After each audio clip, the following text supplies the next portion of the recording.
Hello and welcome to Unwatchables, where the coffee is always on and the movie's always a bit off. I am Marc Dottavio. I'm Seth Troyer. And today we are joined by Chicago film critic Isaac Feldberg to discuss two films that sometimes painfully immerse us in the disturbed minds of their main characters, at least one of whom may be a paranoid schizophrenic.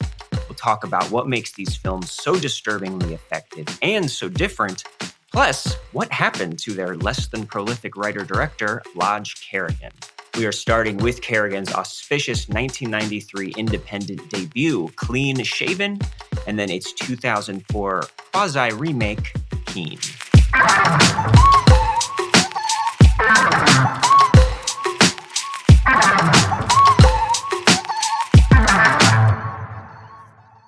All right, and thank you so much for joining us, Isaac. Isaac Feldberg. Writing can be found on RogerEbert.com, The Playlist, Paste Magazine, Filmmaker Magazine, Fortune, Entertainment Weekly, the Boston Globe. Have I missed anything there? That's a great overview. Thank you for that. What was your first job, though? Let's start there. Start at the beginning. You look at your resume. Yeah, first job, Starbucks. Okay. But a little bit less writing in that. But I love their film reviews. You got to write their names on the cup. Yeah, you don't want to get it wrong. It's like that's the Rotten Tomato blurb equivalent for Massachusetts. Is you just write it on someone's latte in the morning. I see that. Is it mainly RogerEbert.com? I seem to see a lot of articles on there in particular. RogerEbert.com is also a lot of Chicago-based writers, and so especially since coming to Chicago a few years ago from Boston, which is where I was previously, I've been doing a lot for Roger Ebert. I would say they're pretty regular, but Roger Ebert, The Playlist, Letterboxd Journal, occasionally as well, has been a great home for some of my writing recently. But yeah, that's a good spread. I'm really, wherever the wind takes me. Yeah, you get around. Well, we've had a lot of Chicago critics on lately, and that's I don't know, it's just a great bunch of people. A lot of them particularly have been working for RogerEbert.com too. So it's a really great place to find all kinds of film writing. And I don't know, what is it about Chicago that seems to be such a good place? Maybe because they're a little further off from, LA. I don't know. I feel like that helps. Yeah. Maybe as it has a more of a, I don't know. You guys, they don't always seem like industry insiders. I feel like there's real criticism, still happening in that area. Yeah, that's an interesting point. I think that, Chicago has the sort of the scale of culture, and there's a real rich history of culture in Chicago, but it's also a city that I don't think has accelerated in terms of rent hikes and just cost of living as dramatically as New York or LA or even Boston. And I think that has really been a boon to a lot of creative types who, whether they're in music or in film criticism, still have those culture hotspots. I live in Chicago very close to the Music Box Theater, for example, which is a really terrific institution of the city and just plays so much repertory as well as first run smaller independent films. And so I think it's just, they've built it here and it's survived. And so I think a lot of people do flock here who are interested in that side of film. Well, it is interesting because, yeah, it's like almost like a neutral party in the mix. So, like, not that there isn't a film industry in Chicago, obviously, but there's, New York and LA. You could get suspicious that they're just high off their own supply or something. Absolutely, and you've got the people who you're running into are like Michael Shannon and Carrie Coon, and there's that sort of there's also just a very rich theater history, I should point out, with Chicago as well. The Steppenwolf players are here, and that has been something that has really yielded some of the great actors working right now. And so I think that there's definitely perhaps a little bit less of the glitz and the glamour that you get on the coasts. Yeah, it's just the right balance, I think. And so the filmmaker we're talking about today is a New York guy, and who is Lodge Kerrigan. And I did just want to start off by asking, was there a particular reason that these movies were on your mind as far as, picking that for this podcast? I know we talked about a few different ideas, but was there something in particular that stuck out to you about these? Yeah, well, so in thinking about Unwatchables, because it's such a great concept for a podcast, and I've seen some of the other um, episodes or I've listened to some of the other episodes that you've done recently. I really enjoyed your one with Satan Tango with Charles Mm, Bramesco, who's a friend, and it's just like a really it got me thinking about, what makes a movie potentially challenging to audiences. And, when I was thinking about recent experiences that I've had with that, I was thinking about Kerrigan because last summer, uh, there was a 4K restoration of Keane, his 2004 film. And that was the point at which I really started going down that rabbit hole. I interviewed him for RogerEbert.com around that restoration. Found him to be an incredibly thoughtful individual and really well spoken, um, very, I think, aesthetically rigorous and dedicated filmmaker. And so that was something that was on my mind. And when I think about both Clean Shaven and Keane, I just think about these very abrasive and immersive character studies. And I think of this idea of being uncomfortably close.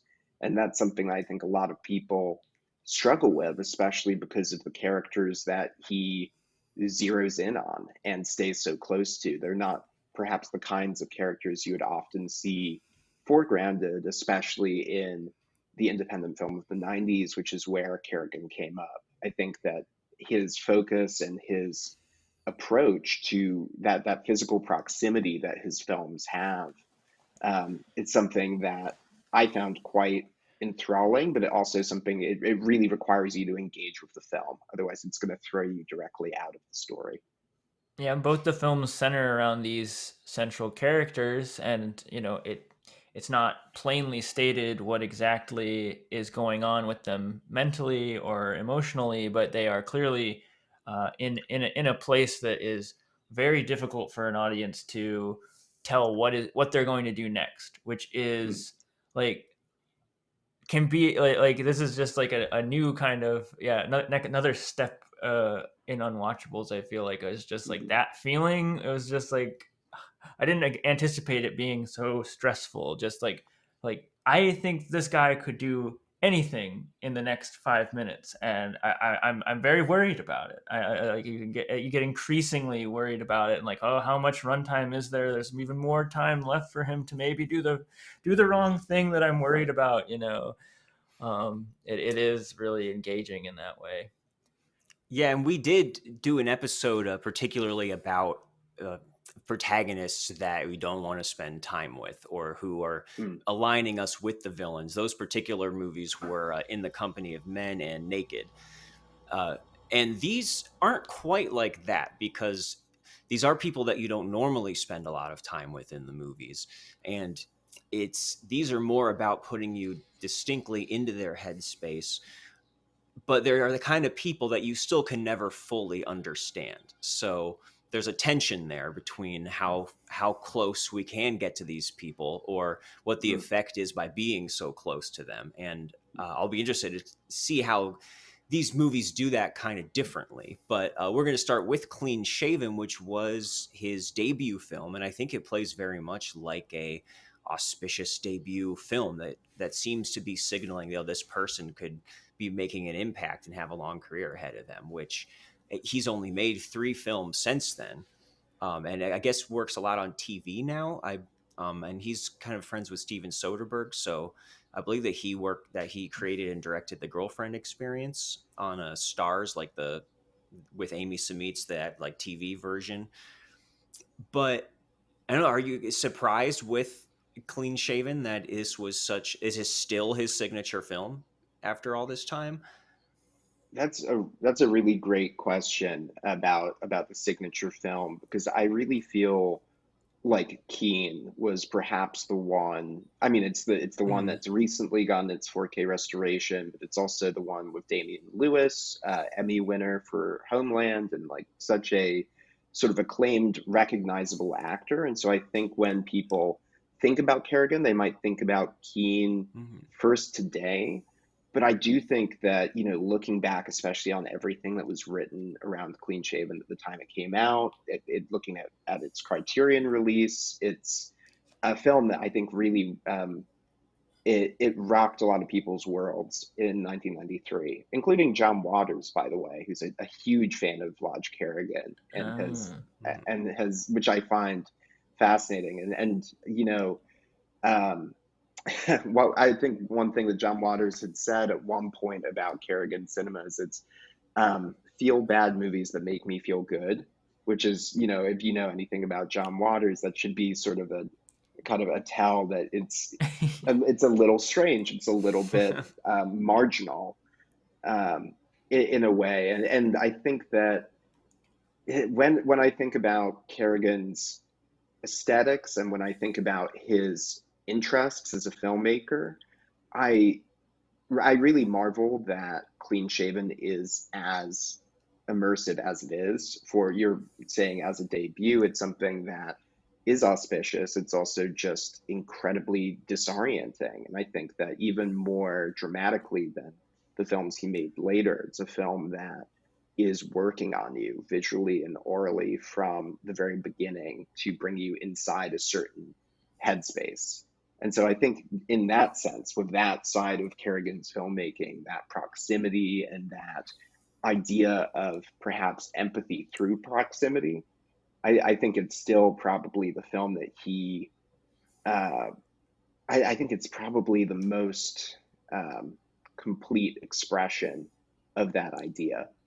But I'm curious in your perspectives on that as well, having gone through these recently. Where does Clean Shaven sit for you, especially in relationship to Keane, now that you've seen sort of how he's evolved? Well, Clean Shaven like seems like very. It does feel like a first feature in a good way, like in that like this is somebody like really going for it. They are really trying to show off what they can do, and like I don't know, like Pie by Aronofsky comes to mind or something, Mm. like trying to make a splash, but not in like I don't know, not in a show offy way. Really, it's just like this is like his resume, and it does feel like this like incomplete career in that way. It does feel like he kind of got left behind, like some of this, which is just true for like countless filmmakers we don't talk about. It's just like Mm. they have one and then they maybe have some others, but it doesn't become this like big huge career, which I was just surprised because I had not heard of this movie really. And watching this, like I can only imagine like being a critic at the time watching this and being like, this guy's gonna like this is a big deal. This is the guy right now. He's gonna make some shit after this. And I do love Keane. I think it's a more mature work. I like how it's kind of fascinating and how that they are in conversation with each other. And I wanted to do more research. I didn't really find much as far as like the real interesting tension of the fact that both of these films, like years apart, have the central idea of a let's say mentally distressed like main character looking specifically for a daughter, a young Mm. daughter, and that is like the central conceit of both of these movies. They don't necessarily have like a sequel idea going on. There's no real. I like was checking like are the maybe the names are the same or there's something that rhymes more, but there really isn't. It just seems like a specific like I don't know. Yeah, it's interesting to see that with artists that you can see that sort of motif or preoccupation that they have. Yeah, and like Seth was saying, it doesn't specify exactly what this guy's condition is, but if you read anything about the movie, it seems that Kerrigan was explicitly trying to evoke what it's like to live with paranoid schizophrenia. And I'm talking just about Clean Shaven here. And I think that definitely tracks.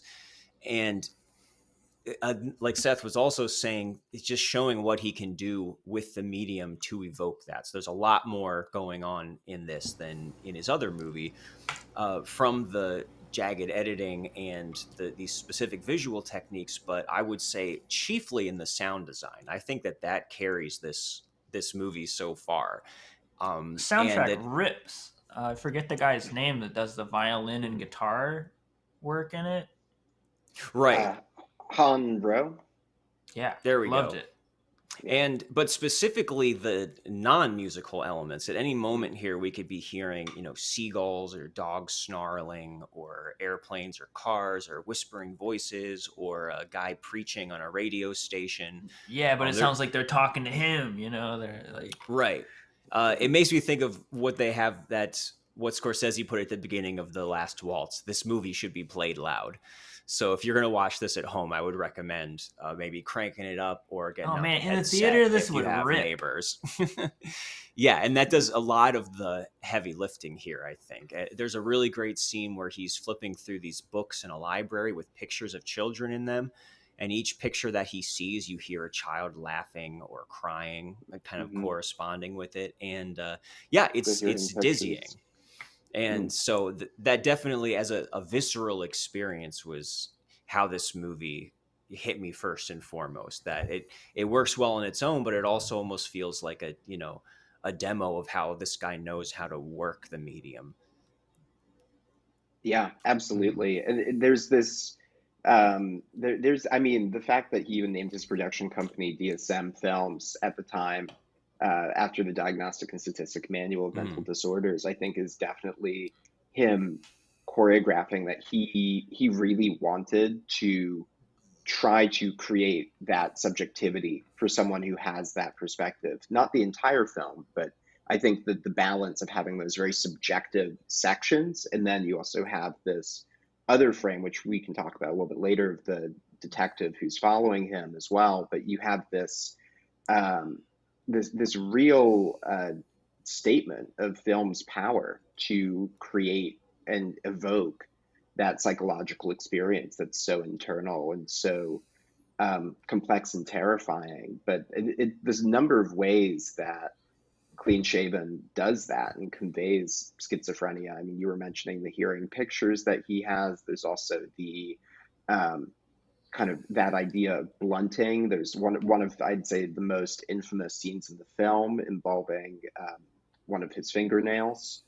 Oh yeah. And that, yeah, well, you know what I'm talking about. It's hard to forget that image when you see it. Speaking of things that you could watch in a theater and leave a changed person, um, it's just there's so many ways that I think he pummels you with that sensation and with that overload in a way that's really unpleasant and intentionally so. And I think that that's something that is also really special about Kerrigan's film, is that discomfort is something he's very much seeking, and he is trying to amplify it but not sensationalize it. There's this fascinating balance in his films, at least that I find, where as much as there is this exaggeration of sensation, I feel like there's not the kind of exploitation of that sensation that you could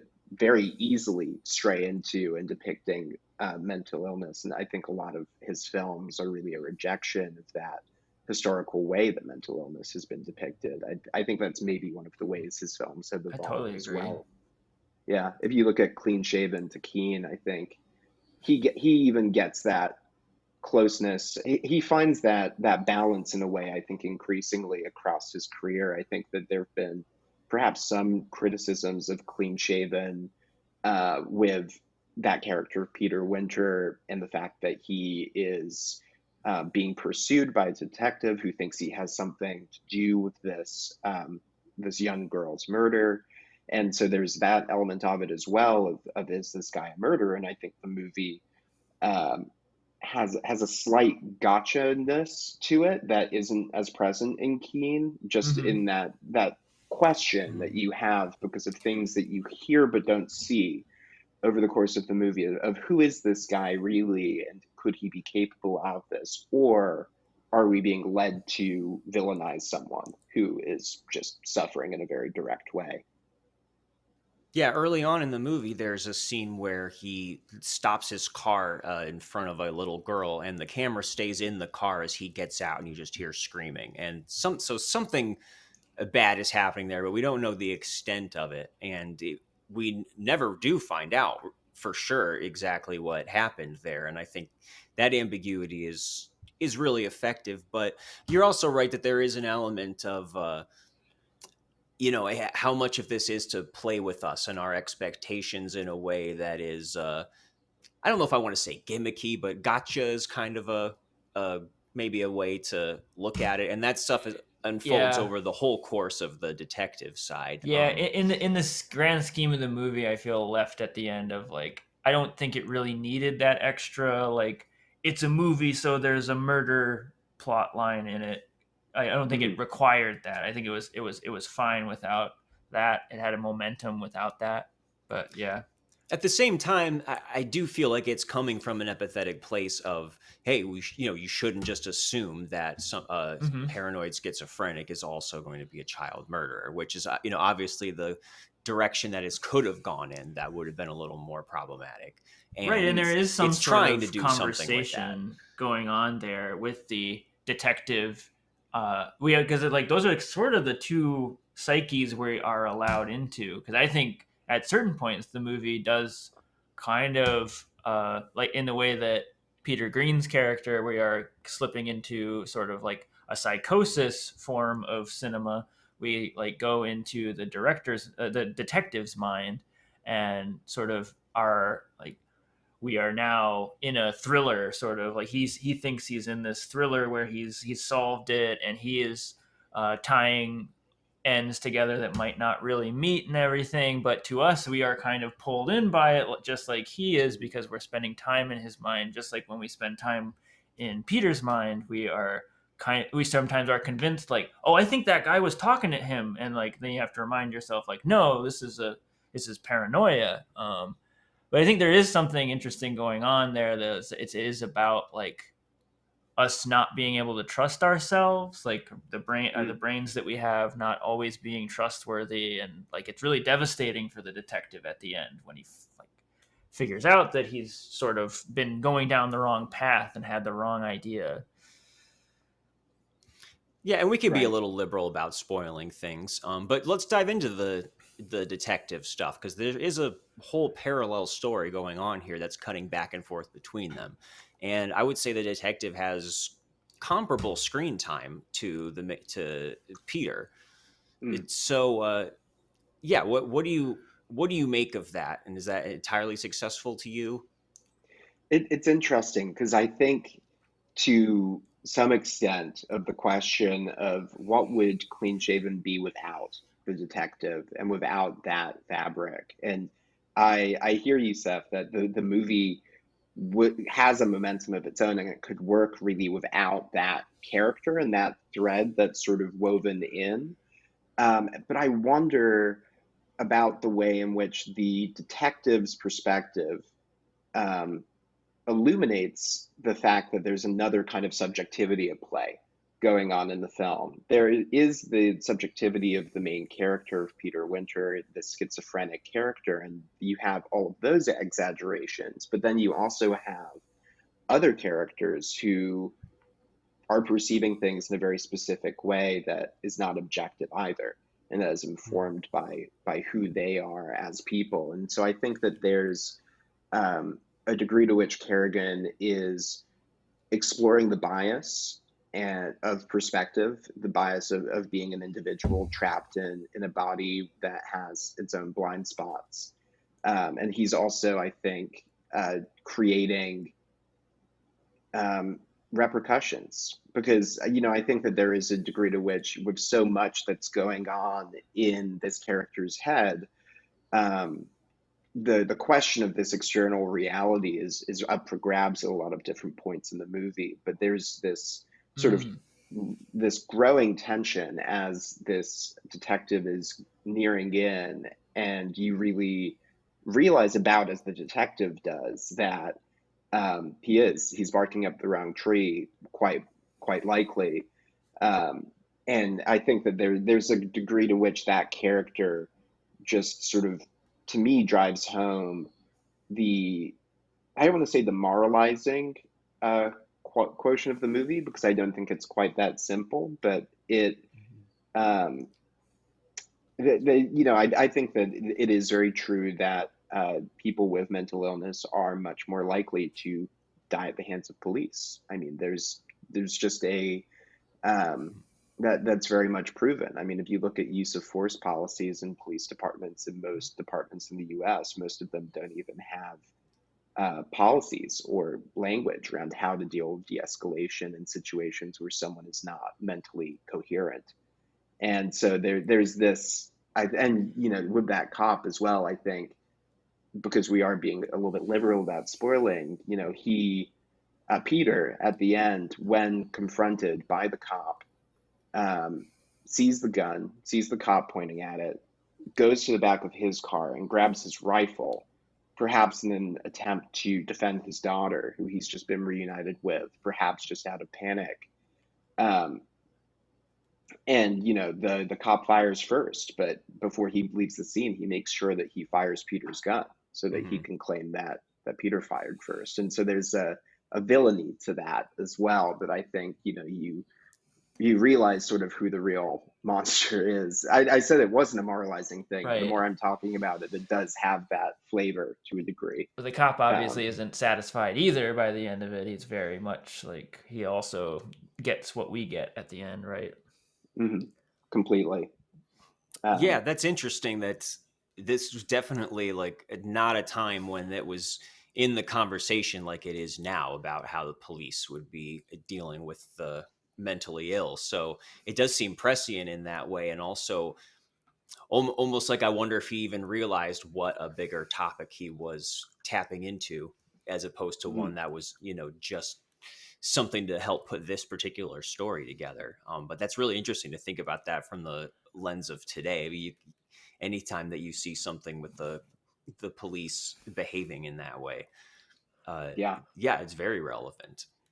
Yeah, and I think that it's Keane that really clarifies for me that this, and Claire Dolan as well, the film he made between them, which is about a sex worker that was sort of inspired by while he was cutting Clean Shaven, and he just kept stepping out of where they were working, and he was seeing all of these pregnant prostitutes on the street, and he wanted to make a movie about them as well. I think that he's always been someone who is very attentive to the ways that people who are marginalized, either through their profession or through their mental ability, just they run such a greater degree of risk of encountering violence in one way or another, being disenfranchised, of suffering economic consequences, as the main character in Keane we can discuss, but in Clean Shaven as well, is not someone who is protected by anything. I mean, it's seen in Clean Shaven that Peter Winter's living out of his car. It doesn't seem that he has a home. And though he does have family, or at least had family, the worsening degree of his mental illness is something that has really isolated him from the rest of society, and I think put him in a great degree of danger. And so there's a side of Kerrigan's cinema that I think is just very pragmatic about that, in a way that I don't think a lot of movies were really engaging with in the American independent cinema at that point in time. And so I think that is something that's worth noting here. It's just that he sees that as factual, and he weaves it into the fabric of his films because he chooses to focus on these characters, the kind of, I think, like that connection between mental illness and poverty and peril, the precarity of those characters. Yeah, and we should mention that, I mean, as much as Kerrigan himself and the editing and the direction and the sound design is responsible for evoking all of this, that it does help that we have Peter Green give a performance like this. That we've gone this whole podcast and we didn't even say that he was the villain from The Mask. The Mask, yeah. I used to have an action figure of his character from the Mask when I was growing up. I was telling Seth I had an action figure of the guy from Clean Shaven. Oh, yeah. And other people would probably recognize him from Pulp Fiction. He is a Zed. Oh, yeah. Zed is dead, baby. He's the one who's called in to assault Marcellus Wallace in the scene with the Bruce Willis and the Gimp and everything, and I was like, oh yeah, that is him. But nobody ever would think like, oh my god, he's incredible in this. I mean, just from a visual perspective, even like he has a wonderful face and his eyes are just mesmerizing, which say so Completely. much in this movie because so much of it is just he's by himself. He sometimes is talking to himself, but so much of it is just like focusing on his face and eyes and seeing what they do. Completely. There's such a magnetism to him in this film as well, and it is one of those things that I'm shocked that Kerrigan is as astute a judge of that in performers as he's proven to be. Just with really all of the actors in his film, I've never seen a bad performance in a Lodge Kerrigan film, even though there is that sort of affectless tone that he does seek for some of the actors. Yeah, he has to.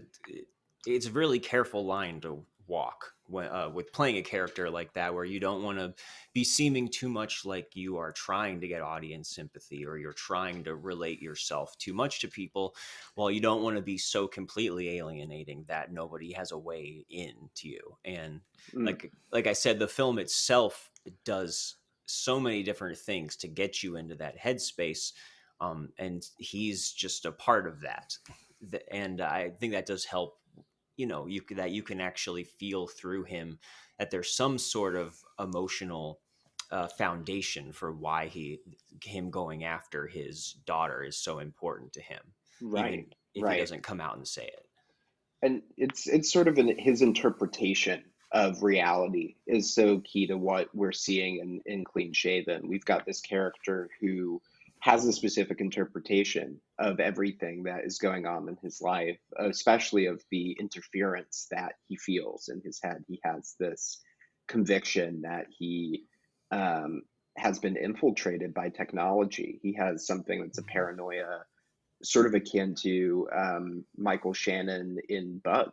In Mhm. that, to bring up another film that I think took a lot from Clean Shaven. I think the two ones that I think of are David Cronenberg's Spider and Billy Friedkin's Bug, as being these two films that I have that same sort of idea around characters who feel surveilled from the inside out in a way because of that constant openness that they have, that sort of radio frequency that they can't stop tuning in and out of.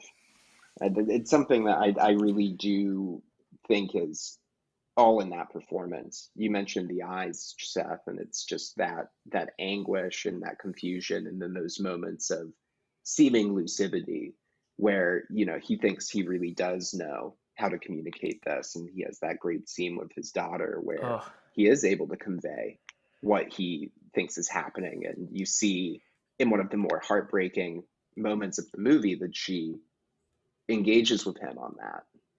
which that could be such an easy point to stumble. Like I would be very wary of that if I was that actor. As that, and if I was the director or the writer, yeah, there's just be like that is the point where he finally shows his cards, where he finally is like, okay, so I am going to now officially say, like, I think there is a computer in my head that they put in my head, and I need to cut it out and stuff like that. And I have theories about the world. Mm, Which I could under on one level understand some criticism of this movie of being like maybe it's hyperbolic as far as how it's dealing with schizophrenia, but at the same time, like I don't know, I work at a at the downtown library. We get a lot of like I don't know what's going on with them a lot of the time. I don't know them personally, but like when I like take a step back, it's like easy for me to be like, oh well, that's too much. You guys are going too far. But I have run into people, and if you have had any relationship with anyone with mental illness, you do kind of realize that sometimes it is that wild. Like if you were to write down what's going on with this person, you might put it in a movie, and someone might be like, oh well, you're going too far. No one would ever like say that they have a computer in their head or something like that, but it happens, and it's very real. Like that's the thing about this stuff. And again, like the very difficult assignment that this director is giving himself, kind of can't win in a certain respect. Well, that's definitely not an uncommon specific delusion that Right. people in that condition tend to have. And we should also note, since this is, Unwatchables, it's not just the, uncomfortable claustrophobia of how the movie is shot. There are a couple really gross moments in there, which we alluded to so Fingernail. far, where, he's trying to pry off his fingernail to get to this transmitter he believes there. Right. Or another time where he's like cutting into his head with a pair of scissors, and we were both squirming a little bit during those parts. And Clutching the the effects cat. are actually really impressive for this movie, which had I think a $60,000 budget and was shot kind of piecemeal over a couple of years on 16 The budget doesn't millimeter. register for me. It's very impressive. Yeah, it's like you could have Mhm. told me anything. I don't know. I wasn't thinking about that Yeah. at all. For me, it's the sound as well, like in those sequences that is so compelling. Like just Oof. the way that what you hear, it's the Reservoir Dogs trick, with the ear. Like Mhm. everyone is convinced that they've seen someone's ear get lopped off in that movie, because of how the scene is shot. And I think that there's such there's an element of that for Kerrigan as well, the innovativeness of that. But I don't think I've ever heard a movie sound as good as this one does, that is as micro budget a production as this is. Is this dumb? It was like is to ask about the title. Like, is that part of the title that he's trying to shave to be clean shaven, to shave away whatever it was that was wrong with Mm. him? I don't know. It's interesting. I mean, I think there are multiple ways to take clean, shaven. Uh, Yes. Yeah. I That's the only for one I me, got. I think, like, he wants to present a certain way to his daughter when he finally catches up with her. And I think a lot of this movie is a guy who has, he's come out of the mental institution that he's been in, and he's trying to put himself back together despite the constant crowd of stimuli that he has coming in. And I think that there's something about presentation that Clean Shaven captures for me of where this guy wants to go and what he wants to try to be. But I also think that you can take this character and his agony and your proximity to that agony, and you can look at this as something a little bit more symbolic about how this guy is just, completely stripped bare by his condition. And there's I mean, for me, Clean Shaven, I think about just all of the times that he is trying to shave, and he cuts his face a lot. Like, this isn't a guy who can really, um, he can't really control all of the sort of things that he's trying to control. And there's all of these markings of that throughout the movie. But I think that there's a lot of the violence is very of the body, of the self, of the mind. And so that's something that really comes to me with the title. But I'm curious what else as well Clean Shaven stirs up for you too, because it's definitely, um, it fits in a weird way. Yeah, that's really, I couldn't put it any better than that.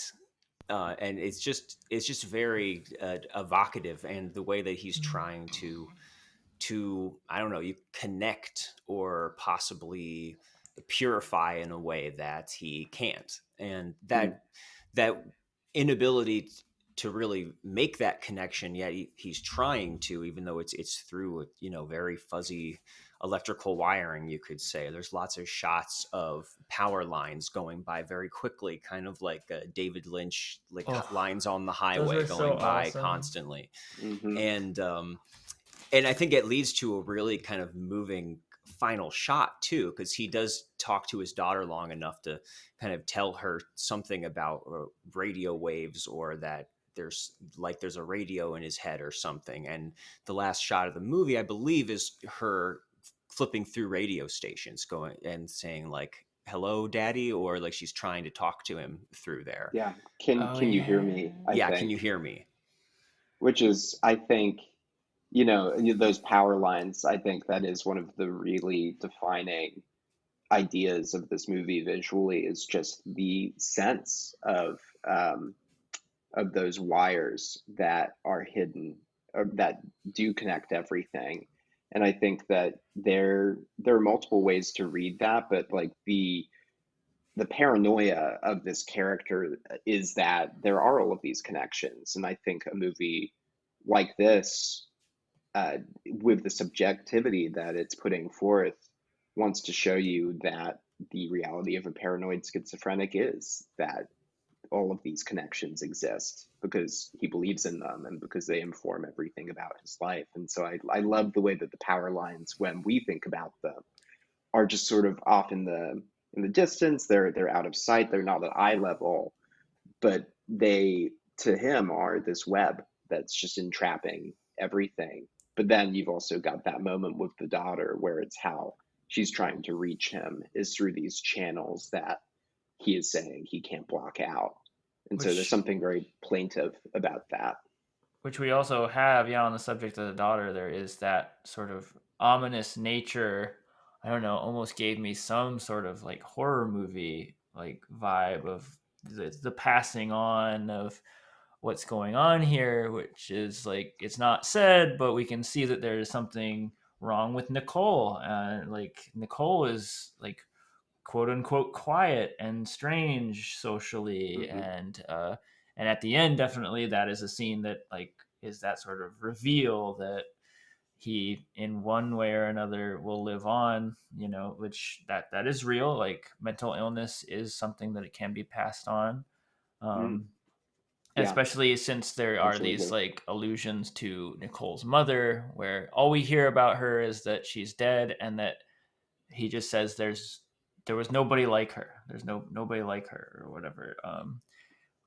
Which I don't know. Yeah, I thought that was interesting. Like that the center that he's chasing is his daughter, who is in some ways, yeah, might be able to find some kind of signal with him if they could have Hmm. met. I don't know. Yeah, it's interesting.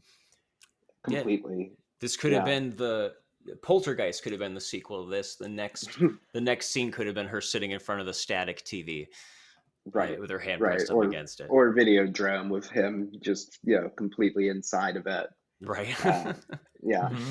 No, it's one of those things that's so interesting with Kerrigan's films. I mean, I think children are always a very um that can always carry a lot of freighted symbolism in film, but I think for Kerrigan there is this way in which the daughter, the child is, potentially the salvation of these characters, but also potentially the thing that could be lost, but also the thing that could be cleansing or redemptive is that earnest connection with a more innocent person who has experienced less of the hardship or the brutality or isolation of the world. I don't think that there's a connection more pure to Kerrigan than that between a person and their child.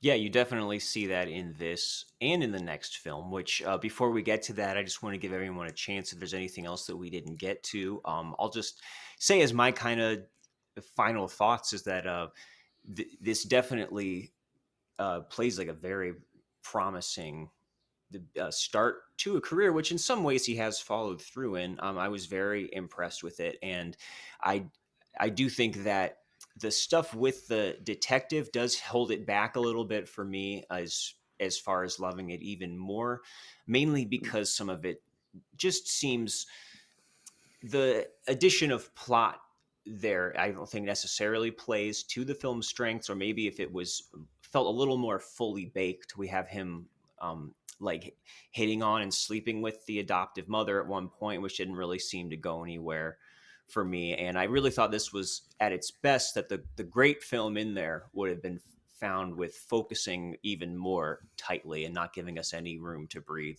around that main character.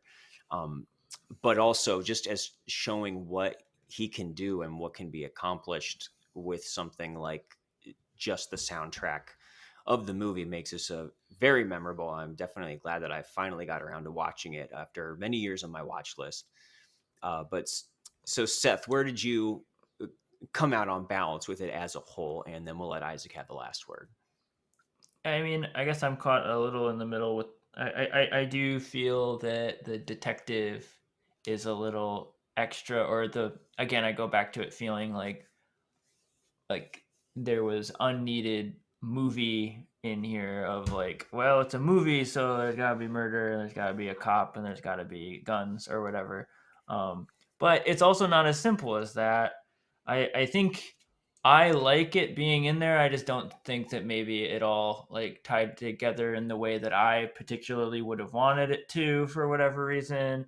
But I think Isaac sort of articulated it in that like I do appreciate the movie for giving us like it's almost like the way it's using style is equal opportunity, and that like if we just spend time with this guy, we're going to be in his head, and we're going to spend time with this person, and we're going to be in their head, sort of, which I think is a very interesting idea, and kind of balances out the idea that like it's again equal opportunity for this, and that it's not just like all about how like isn't it wild this guy's mind, like this Peter Winter guy's mind, it does Mm, contrast it with this guy who's supposed to be, upstanding and quote unquote clean shaven, and he is also kind of in a spiral of his own, and winds up in a painful place as well.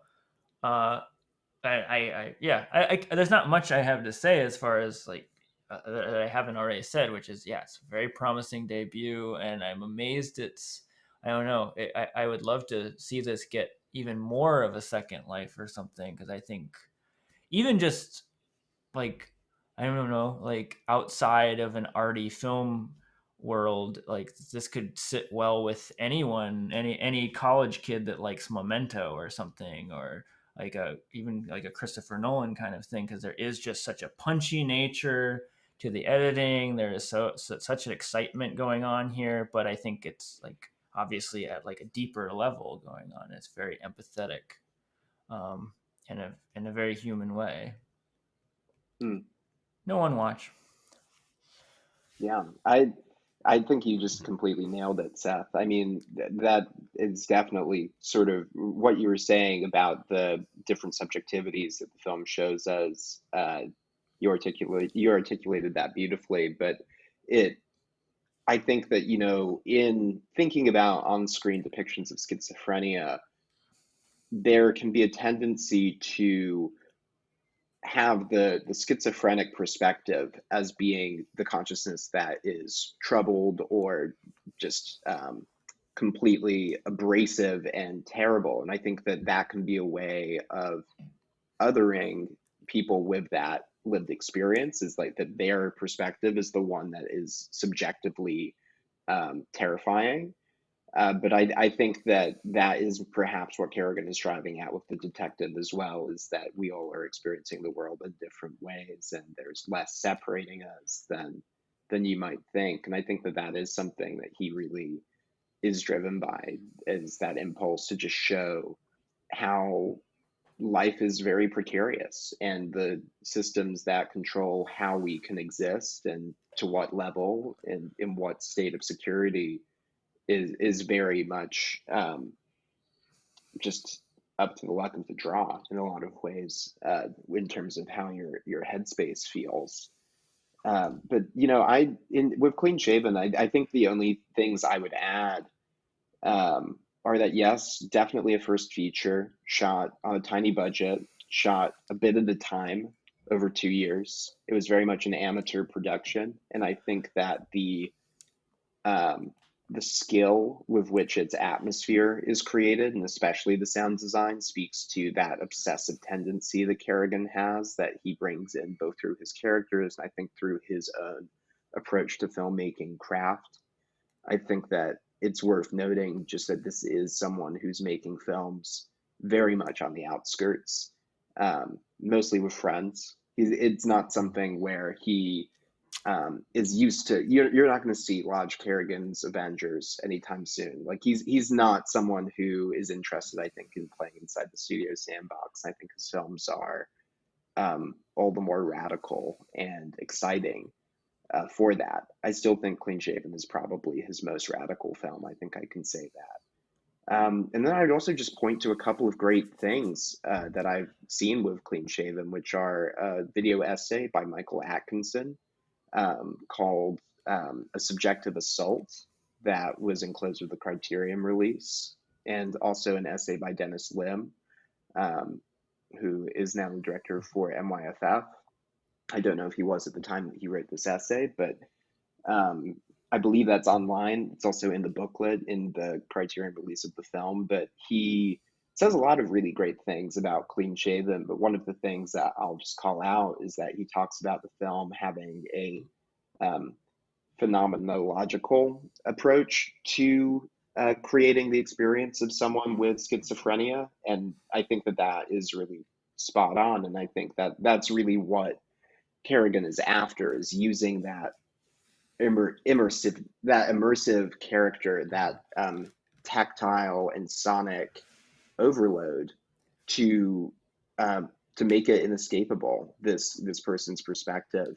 And I think that there's some element of that that is incredibly empathetic, and I think there's an element of it that's incredibly cinematic. And I think in both respects, it's a really exciting movie. So that's what I would add there.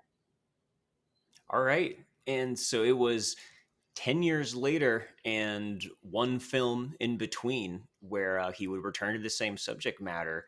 And you mentioned Claire Delon was not something that I was able to find in time really to get into here. I don't really hear a lot about that movie in between that he made in between these two movies. Did you have any? Mm. Was that your experience basically? I mean, do you think that it's of a piece with Oh yeah, these? I do, but I think it's a definitely, you know, to me, because Claire Dolan, which was 1998, he made that, and there's a whole story with Keane that we can get into as well about how that film came together. But um, if Clean Shaven is immersive and abrasive, I think that uh, Claire Dolan is very cool and distanced and icy, in the same way that Kerrigan's very acclaimed work on the Girlfriend Experience series. Um, I think it set the stage for his interest in that, but it's a different kind of film that has a lot of the same sort of tendencies that we've been talking about. It's about a prostitute who is looking to find her own way in a New York City that is very much a city of windows and mirrors. And so it's about, I think, sex work as performance, and about the kind of element of spectatorship that's always present in watching sex on screen, but specifically for someone who is using their body in that way, what kind of emotional and psychological distance you create from the experiences that you're having for the sake of your own survival. And so there's something about that film and the way that it is shot that is very immersive and very vigilant, and very much about a kind of proximity in the way that I would say both Clean Shaven and Keane are. I would say it's worth seeking out. Um, I think there's another great character study there, but I do think that in moving towards Keane, um, his approach of the kinds of characters that you would focus on, I think that maybe with the Girlfriend Experience now and just the way that culture has moved, people might not think about a sex worker as being as marginal as a paranoid schizophrenic or a transient homeless man at Port Authority, as the character of Keane is. So I think there's a way in which that film is now a little bit separate, but it's very much of a piece with the television work that Kerrigan's become better known for in recent years. So I'd say that briefly of that film, but it's certainly worth seeing. Okay, and I assume that you were referring a little bit to this movie that he was making before Keane that apparently just became lost. Do you know anything about Mm. that? Yeah, In God's Hands Right. It's in is God's the name. hands. Oh my God. It is Yeah, apparently. it was in God's hands, and apparently it was in God's hands that he would not make that movie. Mhm. The negative was destroyed for it Whoa. is my understanding. So that film was truly lost. I honestly can't recall the circumstances under which that happened, and it didn't come up in my conversation with Kerrigan around Keane Mm. for the restoration. But It was starring Maggie Gyllenhaal, wasn't it? I think that's what I I read. I think it was, and it was about child Wow. abduction. It was Hmm. about child abduction. It was very much, I think, something that would have continued to build along upon that idea of a child that we've been talking about, which was also present in Claire Dolan, by the way, with this character. I think the character, the main character who is the sex worker, really wants a child. That's one element Hmm. of that character, and she doesn't have it. And that longing is one of the key elements of that character. And so, I think that the child is something that can be redemptive but also lost. Was seemingly very much still on his mind as he was making it in God's hands, but he really had to pivot after the negative was destroyed for that film, and he was left without a project, but with a lot of ideas that he had been cooking that he was very much still in the mode of. And so that's what led him towards Keane, which I mean, I can let one of you get into that as well. But Hmm. the approach that he took to filming that, I think, is very key to the way that that film feels. Yeah, Yeah, the I the mean, first thing that struck me was that if besides the subject matter being similar, I wouldn't have guessed it was even by the same director as Clean Shaven, because I very feel like he different. takes a totally opposite approach, which in some Hmm. ways is just as, if not even more, claustrophobic, but in a completely different way. Less obvious kind of way, I guess. Yeah. I mean, we were talking about the sound design, and I'm pretty sure that this movie doesn't have any non-diegetic sound or music at all, and that's starting with the completely silent opening credits, and that we have lots of long takes. And it was really more like his idea now was, I'm going to get you close to this character just by locking onto this guy's face and not using all of these other tools that I used in Clean Shaven. That's it seems like it feels like every shot involves Hmm. this main actor's face, that he is on screen for almost the whole film. Mm-hmm. And once again, like it's an actor who can somehow he doesn't have to say a word, and we know that he's switched or whatever. Which is the thing about this Hmm. character. Like he is, I don't know, however you want to verbalize it, he has more of a grasp at certain times. He's at least more able to present himself as quote unquote normal for stints at a time, more so maybe than the clean shaven character. But you can see like in his eyes there's like a switch that happens. Like there's a scene where he's with the little girl and they're playing skee ball, and all of a sudden, like, and it seems like it's been a really good day and it's been a nice stretch where he's been very lucid and everything, and all of a sudden there's like a switch and his eyes glimmer sort of in this way, and we can tell something is wrong all of a sudden, and he like we know that something's about to happen, and he does have one of his outbursts which he has throughout the movie, and it's really impressive. Yeah, yeah, absolutely. It's something where you really get familiar with what this guy is showing on his face, but not really, you never really get from that proximity an explanation of how he's feeling. You just get his um, facial inclinations and then these actions.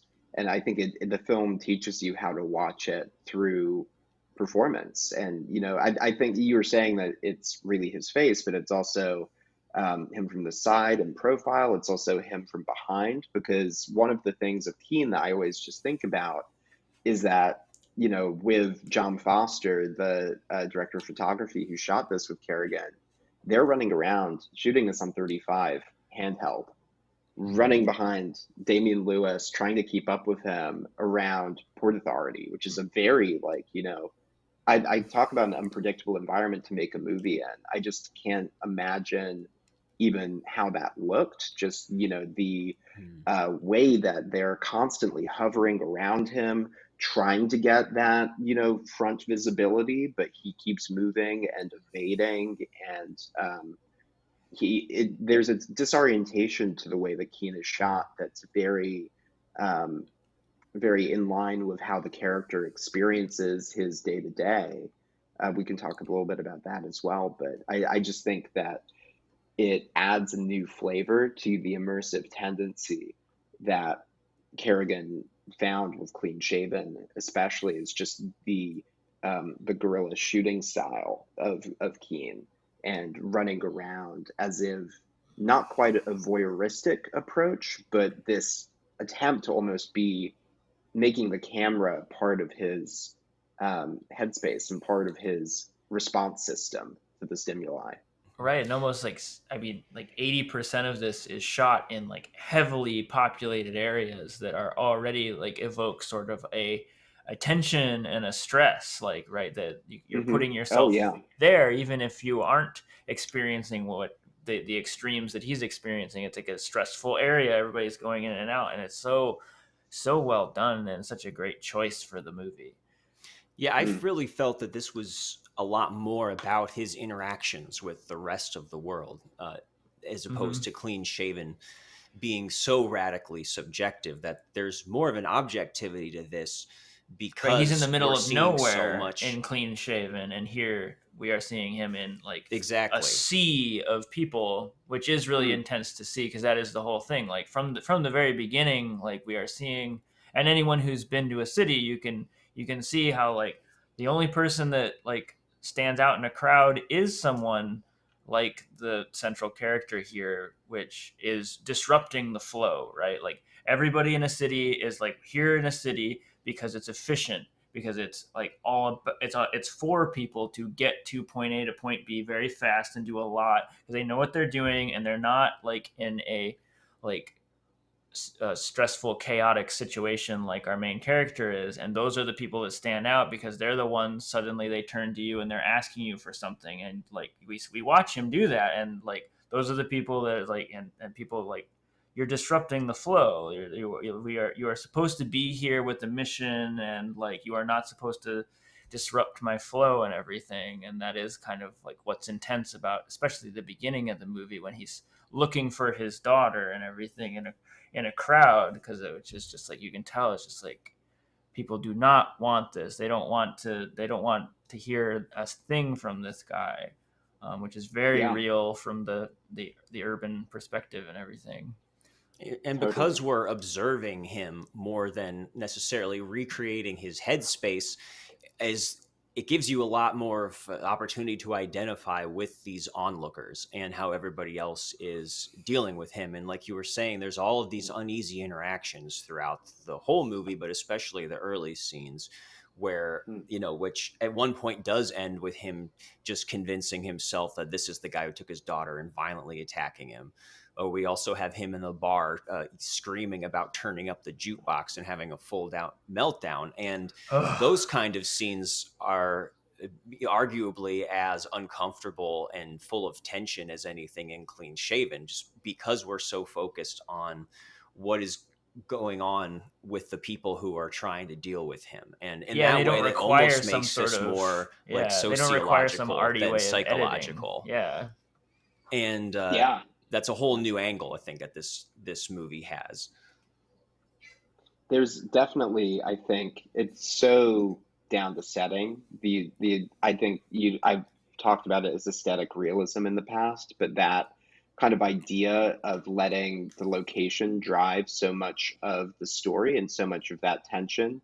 I think Keane is a movie that if Clean Shaven is about approximating an inner reality of a character who's experiencing mental illness, Keane is about depicting the external experience of someone with mental illness. And I think that both of them use that proximity as a way to force you to really listen to that character. I think it's very intentional that Keane takes place only in these very transient spaces, either public spaces that people will go to, like the ice skating rink, or the Port Authority terminal. What a completely transient space. People are only ever moving through. No one lives there, and the hotel as well. Where those are really the three locations that come to mind for me with Keane. Um, and you really do notice, this character, because he's the one who is not accepting the social contract of the only thing that you should do is go to where you need to be. And I think that that's a way that you can really tell someone who is in his position in this movie is that these characters who really do end up stuck in transit, as if their signals have been jammed and they don't really know where to go. There's some um, quality of that I think the film's approach really does capture, just because there's a constant kind of hurriedness and sort of these sort of whip pans as he's like looking in one direction, and it like will go and look at what he's looking at or what he thinks he's looking at, and then cut back to him. um, but there's just this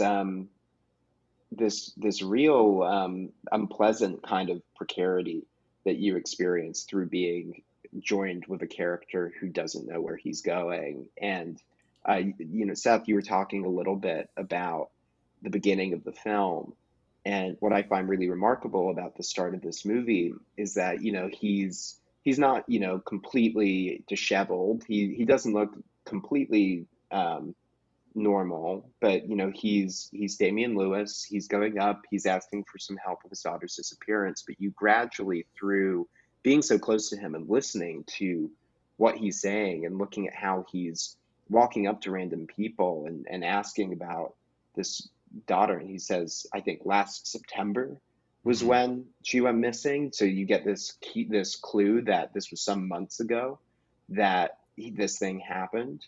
You gradually realize, I think, before he has these outbursts, even in the film, that he's someone who is maybe not a completely reliable witness, and he's someone who might be struggling with something. And I think that's also a huge part of Kerrigan's design, is just like how you can really know or be sure of someone if you're just passing them in a crowd, what could be going on inside. And I think that we should note that this isn't necessarily somebody who unambiguously has paranoid schizophrenia, like in Clean Shaven, that it is left Hmm. up in the air a bit. It's also exacerbated by him doing cocaine and drinking all the time. But Totally. there is clearly some kind of actual mental illness in my mind going on here with the way that he talks to himself and is seeing Hmm. signs everywhere. And especially they do reference him being on disability also, but that's never totally explored either. So Right. it's a little more up in the air as exactly what the extent is. And do you think that it also, leaves room for you to wonder, was did he even have a daughter who was kidnapped? Yeah, Uh, Yeah, I think completely. so. yeah. Absolutely. I mean, we are left with only what he claims, and that's it. And it sort of, the more he says, the more far fetched it kind of starts to feel. And also, as he gets to know this woman down the hall from him at the hotel that he's staying at, like night by night, then he gets to know her and her daughter, which he becomes sort of like drawn to, and the way he creates a relationship and is sort of magnetized to her. I mean, I don't know, maybe it's implying some things at a certain point, but it's hard not to at a certain point wonder, like, is this just sort of a more of a delusion or fixation that he has about, like, a daughter, or like having a daughter, or this is his way of, I don't know. Yeah, like, you're not sure what the tangle is, but it's we're Yeah. only, we're not getting a full picture. Yeah. When I had my conversation with Kerrigan, that's why I ended up titling the interview, was this thing that he just said, that you can never be 100% sure. And that's something that I think is very to the point of Keane, is just this way that for every piece of information you receive in the film, there's a way that you could interpret that differently. Even, you mentioned, Mark, the disability thing. Who's to say that that's definitely his papers? And you really don't have certainty of anything that he's doing or Mm-hmm. saying in the film, and there are still these interesting clues that lead you to a certain ambiguity around the character, like the fact that he does seem to have a certain way with kids of talking to them. He has a certain, relationship that he does form with the Abigail Breslin character, who, by the way, I mean, Abigail Breslin, just an incredible, apparently since birth. She's just this Mm. fantastic presence in this movie. Her Mm-hmm. performance is amazing, as is Amy Ryan's playing her mother. Um, but there's a lot about the way that he expresses himself just through what he does that I think is more what Kerrigan is interested in than how he explains it or how any sort of external piece of information could explain it. He is someone who does things and you follow them. And that's sort of the gambit of the film, is that you'll stick with this character and that you're tethered to this character, and you see his actions, but you don't get their explanations. Yeah, and because of this whole approach to how he filmed this movie, it's so much more dependent on Damian Lewis's performance, I think, even Mm, than anything in Clean Shaven. Because, like I said, he is the whole movie basically, and it's very intense performance that I thought was excellent. Mm-hmm. And I, of course, he's from Band of Brothers and Homeland, a lot of things on TV. I haven't seen those shows, so he wasn't as recognizable to me, which kind of helped me just really buy this guy as this guy Just living a on the guy. fringes. Yeah, who Yeah. seems to come out of nowhere, which then is doubly kind of strange when I suddenly see such recognizable faces like the great Amy Ryan showing up and little Uh-huh. Abigail Breslin. Uh, but there's Amy Ryan is particularly good at these kinds of roles, though. I think these are the kind of they mhm. definitely made me think about her character in Gone Baby Gone and a lot of the other things that she's known for. She's one of the rare, very recognizable actors who can slip into that kind of milieu in a convincing way, I think. And Damian Lewis is just yeah, really does a really great job with making it seem totally credible. And really, I just can't imagine spending so much time in that headspace playing that character. It just seems like it would be exhausting. Uh, Yeah. But Oh my God. What a performance. I mean, mhm. because he is just out of the gate every time, just at 100. Like and not to say that he's overplaying the character ever, but he's just so in the role and so attuned to how this character is expressing himself, um, non-verbally, and in just so many little gestures and feints towards gestures. And there's just this, as we were saying a little earlier, there are like ways that you learn to watch Keane just through seeing his face flicker. And you get these emotions. You're like, oh God, is he upset? Is he sad? Is he thinking about something? Has he had some sort of revelation?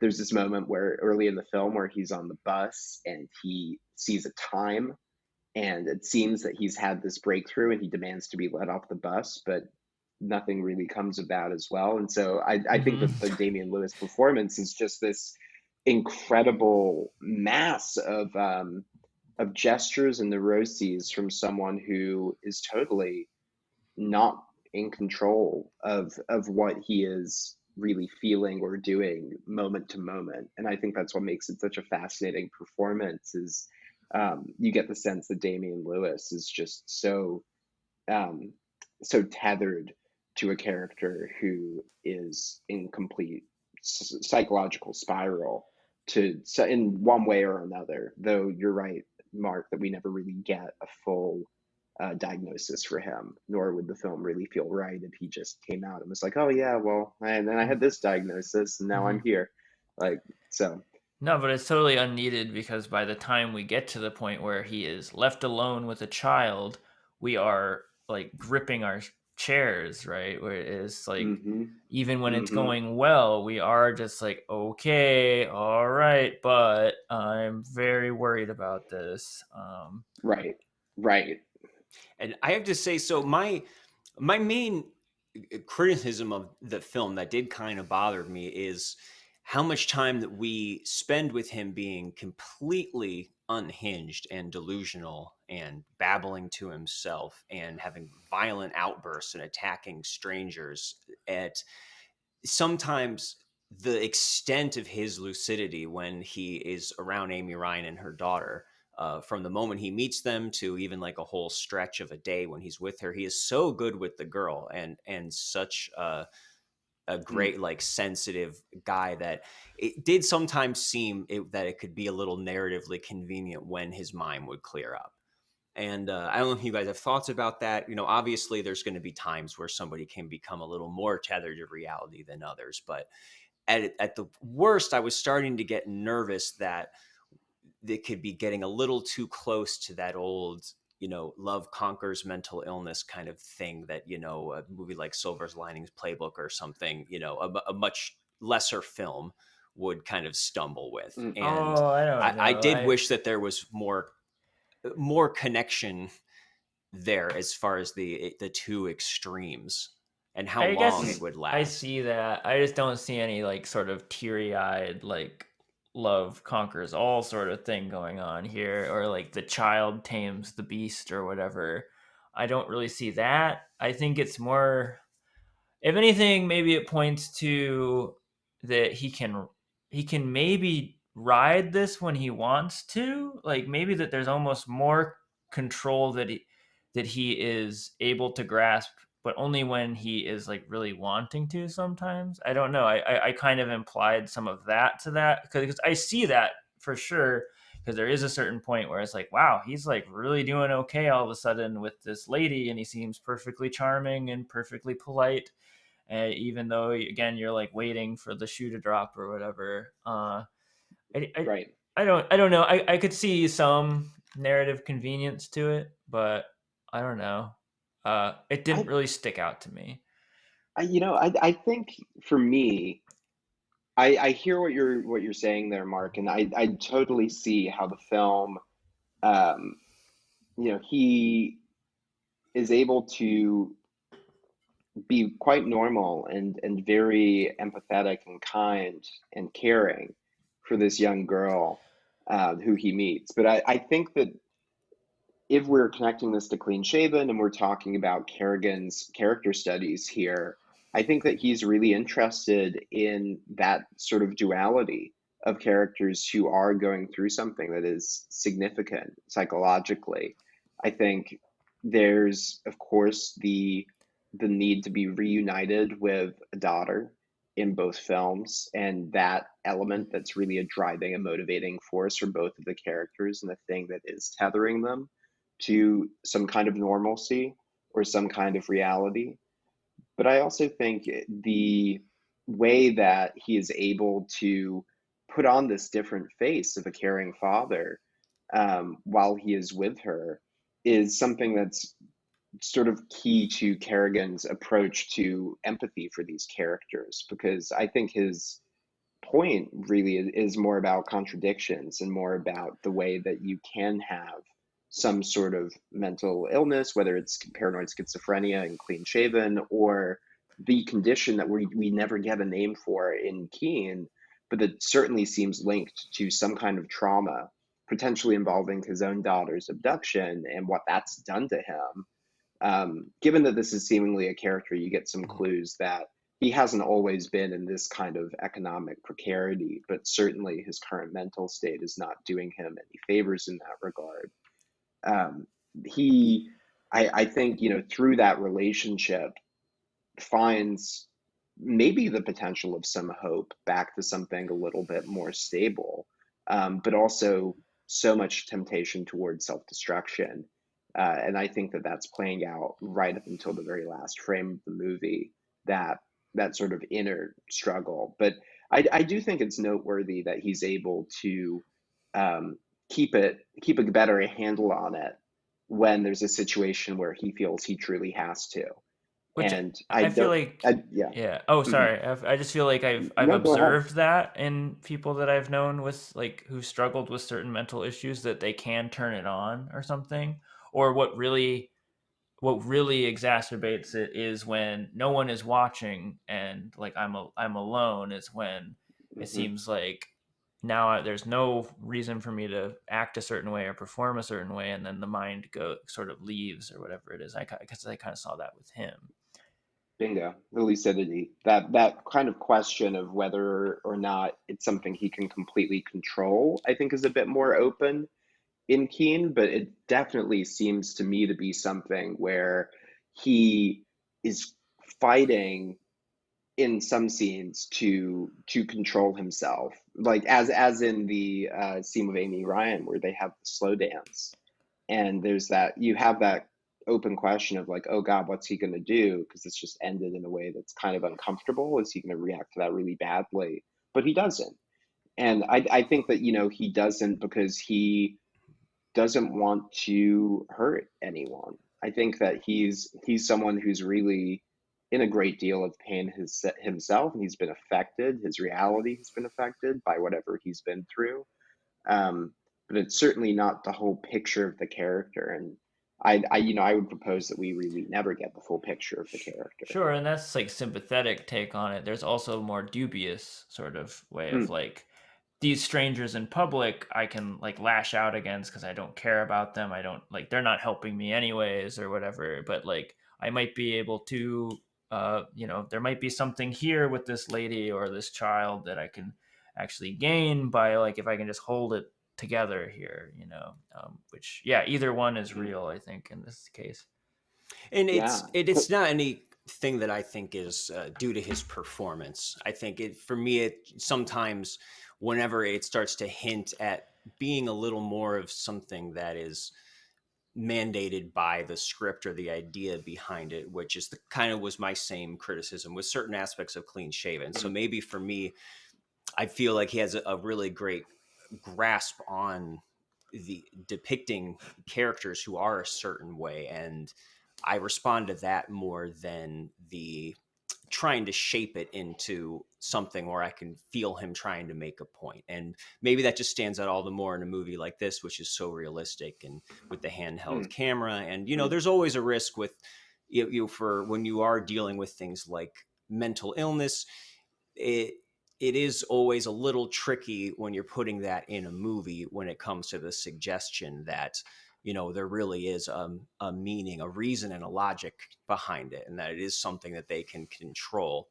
And I know, to me, maybe a story about the duality of a person is not mm. best told where one side is being mentally ill and unstable and the other one is not. um but that was the main thing on I hear what my you're my saying. mind with this. Yeah, I um definitely hear what you're saying. I think I maybe said that a bit imprecisely earlier, but the contradiction I would say would be more just of someone with mental illness that those behaviors aren't always destructive. sure. Like, Yeah. um, And there's always, again, even throughout the good times, we have these ominous scenes like where he breaks into their hotel room when they're not there and hangs out Mm-hmm. for a little bit. And then, of course, it ends with him, almost will he or won't he, like kidnapping the daughter. So it's Yes. yeah, definitely not like this is a story of him being cured or anything. And the ending, of course, is as ambiguous as anything else that comes. And so I would like to get your guys' thoughts on where he does end up at the end of the movie and why uh end it there. Whoever wants to so run with that. Isaac. all right. Well, so as I was saying a little earlier, I think that one of the things of Keane that I find endlessly compelling is that you're not completely sure of any of the decisions he is making. You only see the actions, but you don't really see the internal processes, despite, this constant muttering of which we should talk about that a little bit as well, as just this constant accompaniment of his talking to himself and trying to strategize. He's like constantly brain blasting towards something, but he never quite reaches it. And I think that, at the end where, they're back at the terminal and, Abigail Breslin's there with him and she trusts him. And it seems like he's replaying at least what he recalls of his experience with Mhm. his daughter who went missing and that moment of inattention that she disappeared from his life. To put it that way, after that point in time, regardless of what specifically happened, But to me, there's an element of kind of revisiting the side of that trauma to try to kind of accept something or realize something, or maybe even just change something through being able to play that out and not lose this child in the way. And so I think that there is part of him that is panicking, but I think there's part of him that's also just understanding that this is a relationship that has developed a great deal of importance to him in the time that he's been spending time with this young girl. And I think that that question of whether or not he's ever really intending to abduct her, or whether he just needs, on some level, however conscious he is of it, to go through this process and to hear, that someone sees him and someone sees him going through this. She has that moment where she says, "But I love you." And just in that innocent child way, just like wanting the best for this person who's been caring for her for the past couple of days. I think um, the film does leave off on this ambiguous note, but I think in both Clean Shaven and in Keane, and I think in Keane more optimistically than in Clean Shaven, the child is this sort of source of empathy and this sort of openness to the experience of the character, and their willingness to actually see that person is significant to them.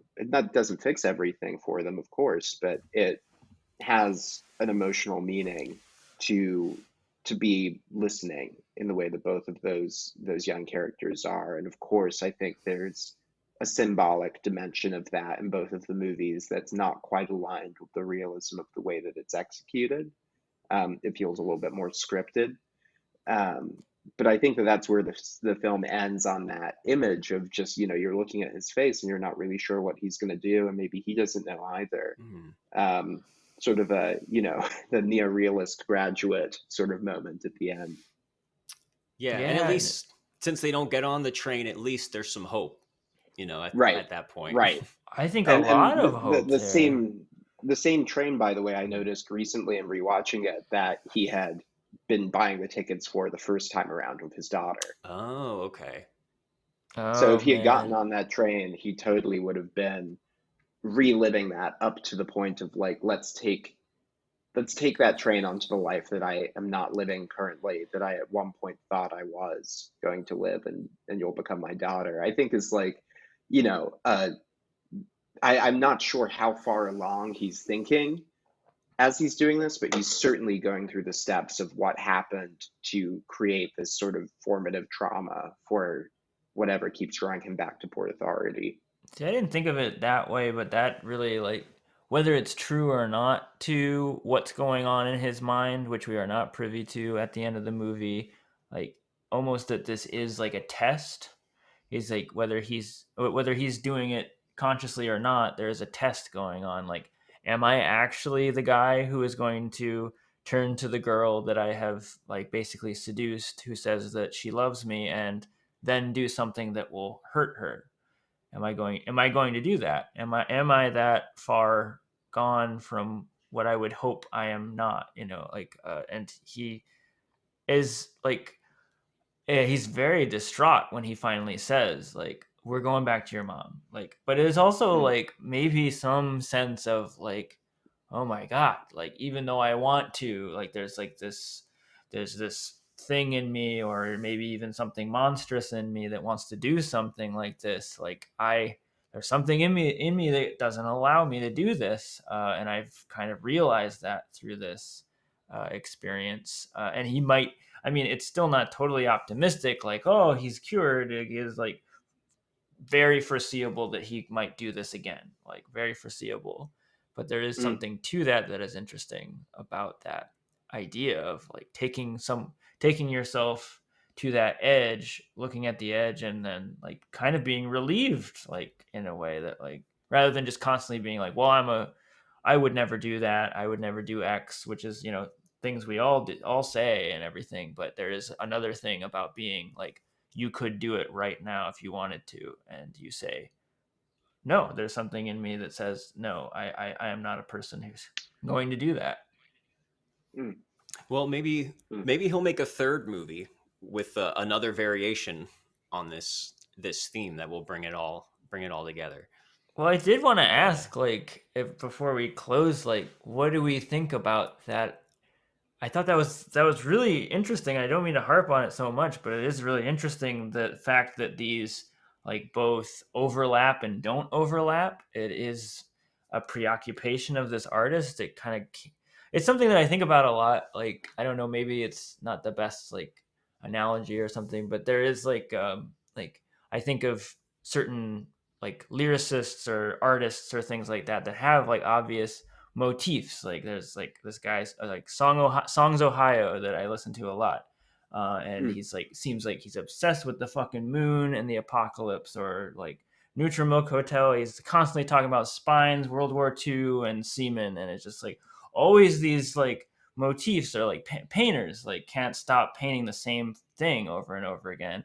Um, and I'm curious what you have to say, Isaac, because you spoke to him. Like, but that would be one of the Hmm. things I would ask. Like what really seems like why, like, unless like, and I'm curious, like, anything short of like, yes, I was like mentally ill seeking my daughter. It is more like this thing about artists that like I even see in my own art that like I can't like I can talk all I want with like a therapist about why I would be drawn to X, Y, and Z, but it's not satisfying in the end. Sometimes I imagine it is more just like there are things about it that he just can't avoid. But yeah, I'd be curious. Like, did you ask him anything about that, like the relationship of the two? Yeah, yeah, I would say so. I mean, not as directly as asking about the links between Clean Shaven and Keane, but I think what I see of the connection between those works, between Claire Dolan, I haven't seen Rebecca H. Return to the Dogs, his film that was at Cannes after all of these and has never been seen again. But that is also, I think, very, very present in his seasons of the Girlfriend Experience on Stars. I think season one of that, if you're looking for the full Kerrigan experience, is like, I know it's a co-direction um, with Amy Simons, but you know, there's this shared fascination with filmmaking as a way that you can present the full spectrum of experience. He talked about that a little bit, and just having real life in front of the camera. I think that that's something that's very important to him, is trying to turn the camera on people who wouldn't normally be the center of a narrative like this. And I think that that is something that is true of all of his chosen protagonists. But I think within that focus, he's very interested in how people communicate nonverbally and perhaps unconsciously or behaviorally.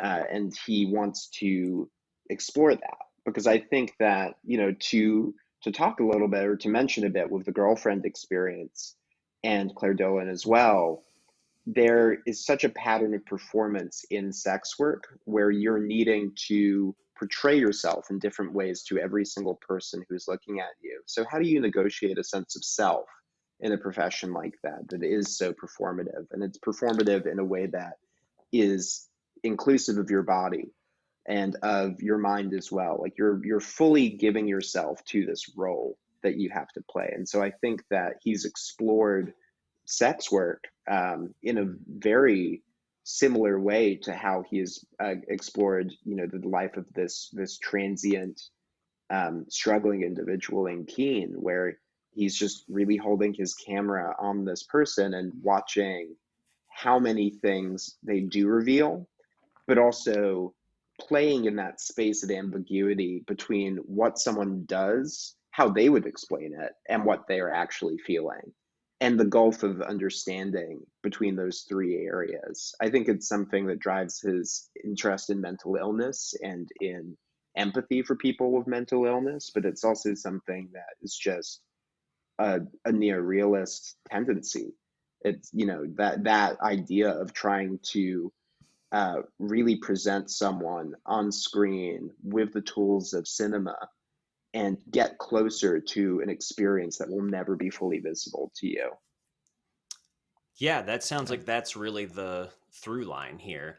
Whether we're talking about his other movies or Keane Shaven, we could call it, maybe just put them both Clean together. shaven. Yeah. Hilarious. But Love that. and that's the final question I want to throw out there, and to just give any final thoughts that you have about the movie, and then I am going to make you decide which movie, if you could only have one, if you're more of a clean shaven guy or Keane, and wrap it up that way. I think I would probably give clean shaven the edge, but I would like to see where you guys land on that as well. Why don't we start with you, Seth, and then we could have maybe Isaac do the tiebreaker.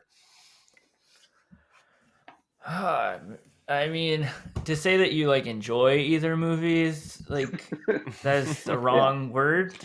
But I mean, like it's more of like a movie experience to watch like Clean Shaven, because it is like this like roller coaster ride that movies can be more, which is like utilizing the editing and like a lot going on several levels. It's like, yeah, it's like a visual kind of kaleidoscope going really fast. There's like more momentum to it.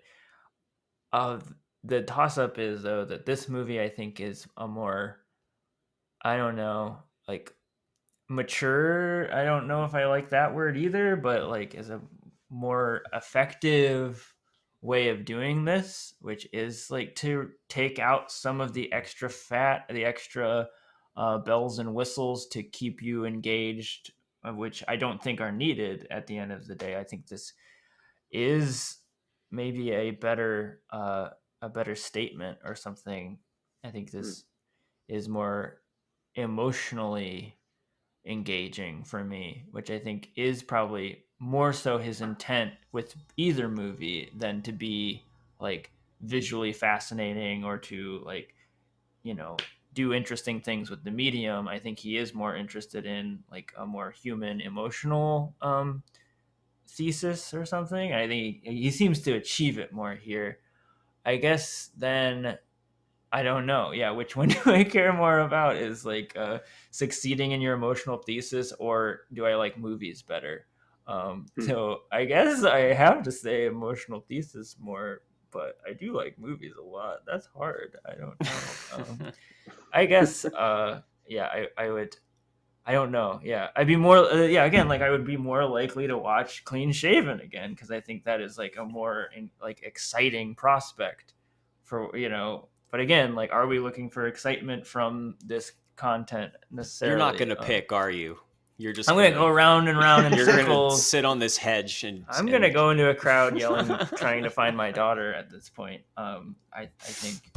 You're bereft. Yeah. Yeah, I'm a wreck. I'm having a lot of trouble picking between these two. I love your explanation there, Seth, and Marc. I completely hear you with Clean Shaven as well, having the edge here in a sense, because yeah, I just think that as a first film, Clean Shaven's just like decimating. It's just this incredible piece of work in terms of what he accomplishes, especially with the sound design for the film. I think there's probably never been a film that I've seen that has even like, above a Cronenberg movie, which I love Spider, but I think that Clean Shaven gets at that inner reality of paranoid schizophrenia in a way that is so effective and is so cinematic that I think formally it's just thrilling. I will say that Keane was the film I saw first.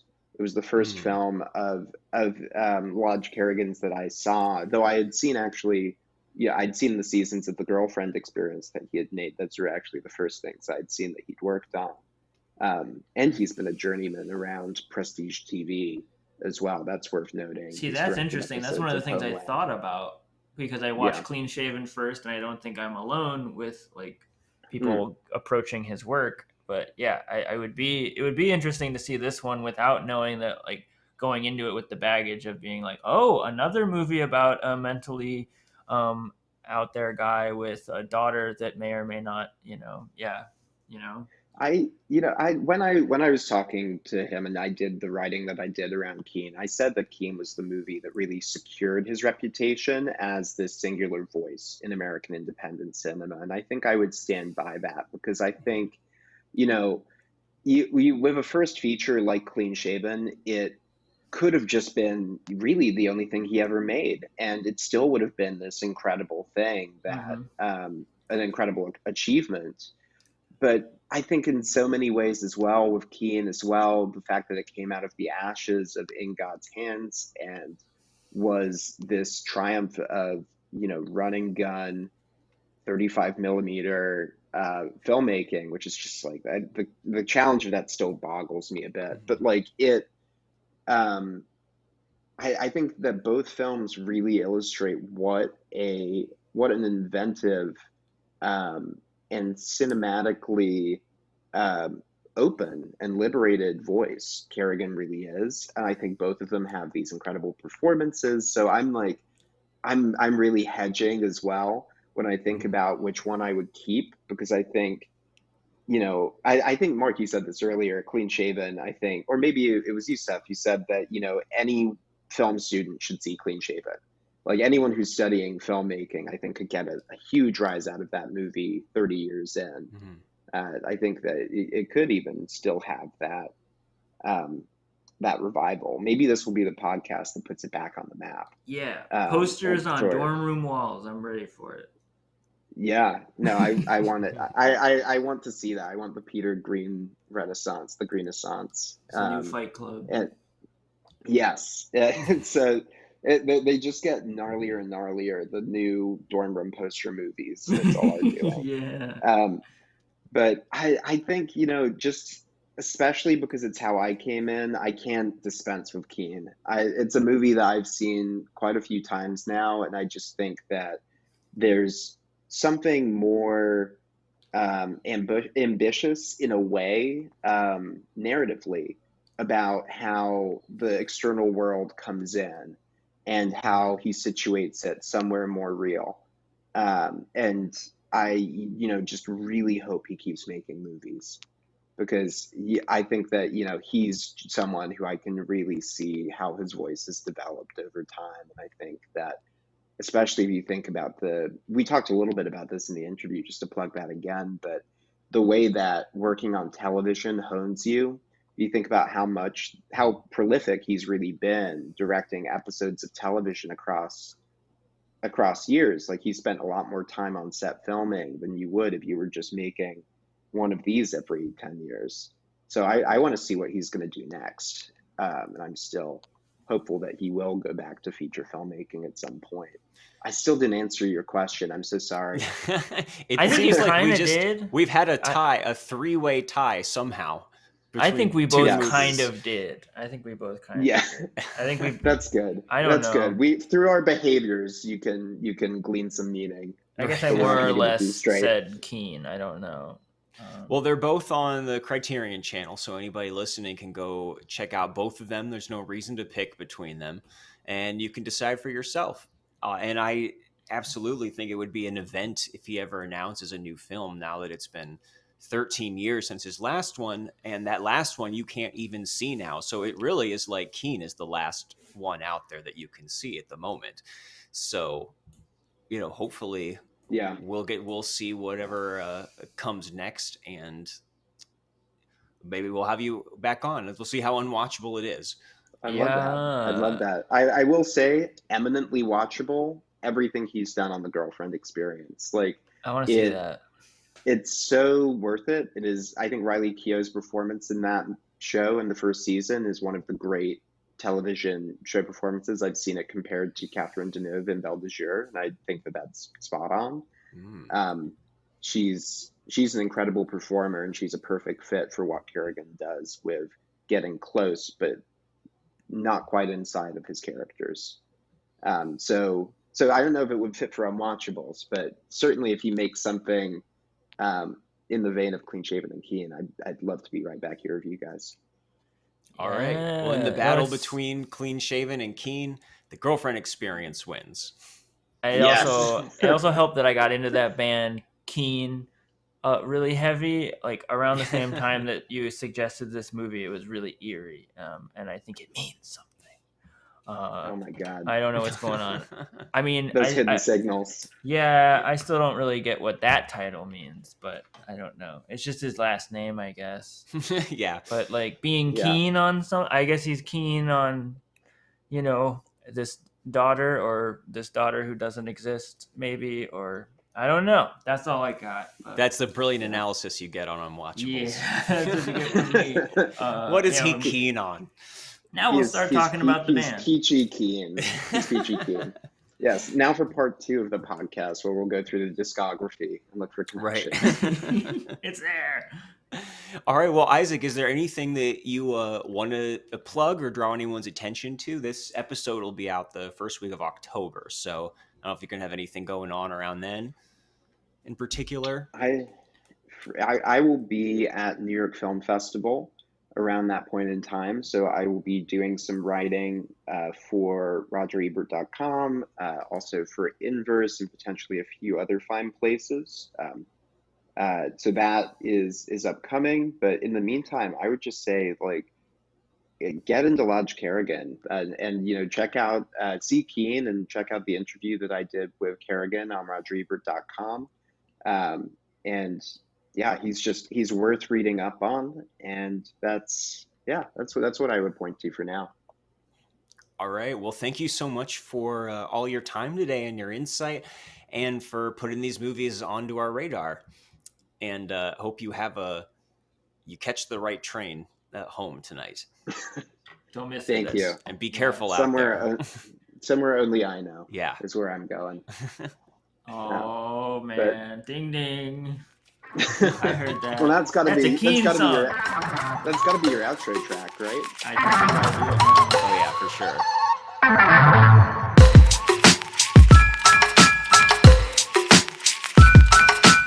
Unwatchables is produced by Tony Scarpitti, hosted by me, Marc Dottavio, and Seth Troyer, with artwork by Micah Kraus. You can find Seth and I on Letterboxd under Marc Dottavio and Sloth Troyer. You can also check us out at unwatchablespod.com for links to our Twitter and Instagram, or support us on Patreon for bonus content and to have a say in what we watch. Thanks for listening.